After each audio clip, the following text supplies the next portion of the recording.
তোমার এই যে বেগুন ভাজা দিয়ে দিলাম আজকে। এই যে দেখো বেগুন ভাজা করেছি। আর হচ্ছে তোমার তুমি তো বেগুন ভাজা, তোমার শীতকালে বেগুন ভাজা করো। ওই কালকে সেই লম্বা লম্বা বেগুনগুলো নিয়ে আসলে না, এই বেগুনগুলোই ভালো লাগে খেতে, বেশ মিষ্টি মিষ্টি থাকে বেগুনগুলো। এই বেগুনগুলো এখনকার দিনে উঠেছে তো এই শীতকালেরই বেগুন এগুলো। হ্যাঁ, শীতকালের বেগুন এই সময়টাই পাওয়া যায়, বেগুনগুলো 12 মাস তো পাওয়া যায় না। শুভ দুপুর বন্ধুরা, তোমরা কেমন আছো? ঠান্ডায় নিশ্চয়ই সবাই ভালোই আছো, আমিও খুব ভালো আছি। আজকে চাদর টাদর মুড়ি দিয়ে তাকে খেতে দিচ্ছি।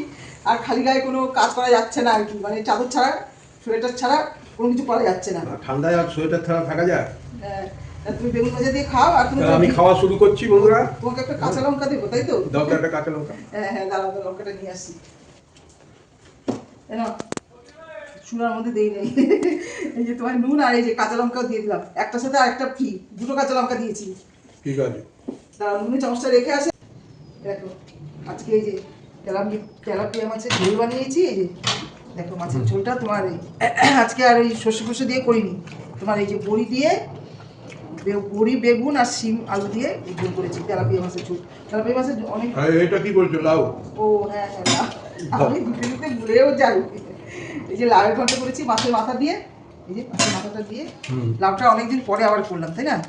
আর মাছের মাথা ছাড়া লাউয়ের ঘন্ট, মাছের মাথা বা চিংড়ি মাছ, এই যে মাছের তোমার পাতের মাথাটাও পড়েছে। এই যে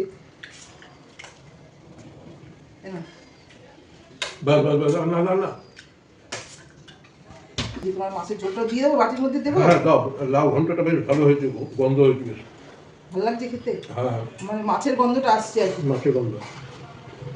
মাছটা দিয়ে দিচ্ছি, বাটির মধ্যে দিয়ে দিলাম। বাবা মাছটা এত বড়, পুরো মাছটা এত বড় যে বাটির মধ্যে ধরছে না। মাছটা মানে পুরো বেরিয়ে যাচ্ছে বাটি থেকে। এই যে শিম দিয়ে দিলাম, বেগুন দিয়ে দিলাম।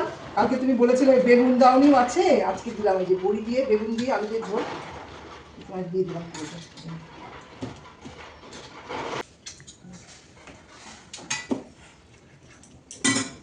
ঠিক আছে, তোমার এই যে বাটির মধ্যে ঝোলটা দিয়ে দিলাম, ওটা তুমি থালার মধ্যে নিয়ে নিয়ে।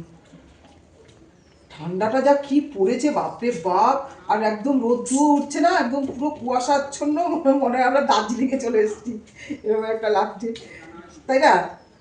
তুমি আর কথা বলতে পারছে না, খাবে না কথা বলবে, তাও ঠিক। এই ছেলে তুই আজকে কোথায় যাবি বললি যে? হ্যাঁ যাবো তো, বেরোবো একটু পরেই। ফোন করেছে কোথায় তোকে? ধরছি পরে।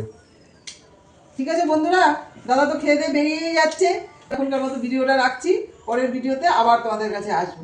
Tata tata.